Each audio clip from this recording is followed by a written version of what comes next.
Theresa May today vowed to overhaul the parole system to end secret justice after the outrage over John Worboys' release. The PM admitted decisions on when to release criminals from jail need more openness and said victims should be more involved. Justice Secretary David Lidington today launched a review of parole in the wake of the Worboys case. The rapist cab driver is set to be let out of prison this week after serving just 9 years despite claims he attacked more than 100 women. Some of his victims were not told he was going to be released before it was announced to the media. And the reasons for his release were kept secret because all parole hearings are held behind closed doors. Asked if she wanted to see changes to the system, Mrs. May told the BBC's Andrew Marr show, "I recognize why people are so concerned about this.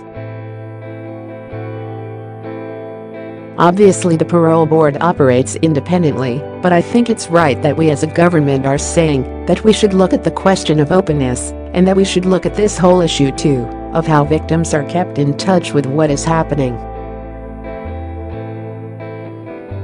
People do want to know why decisions are taken in the way that they're taken."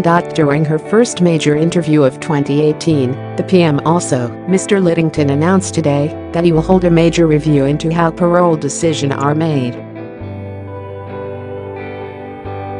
He said, "John Worboys was convicted of horrific crimes. My thoughts and unreserved sympathy are with his victims for whom news of the parole board's decision to order Worboys' release must have reawakened the most appalling memories. While it is right that the parole board should remain an independent body, I believe that there is a strong case to review how to allow greater openness about the decision-making process.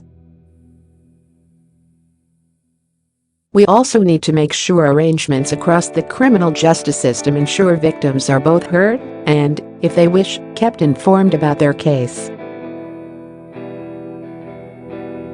The Justice Secretary said he would aim to announce reforms by the end of March. Parole Board Chief Nick Hardwick suggested he wants the freedom to reveal the thinking behind parole decisions. He said, "I hope it will mean that in future we will be able to be more open with victims and the public about our decision-making." Mr. Worboys was jailed in 2009 after he was convicted of sexually assaulting 12 women and given an indefinite sentence with a minimum tariff of 8 years.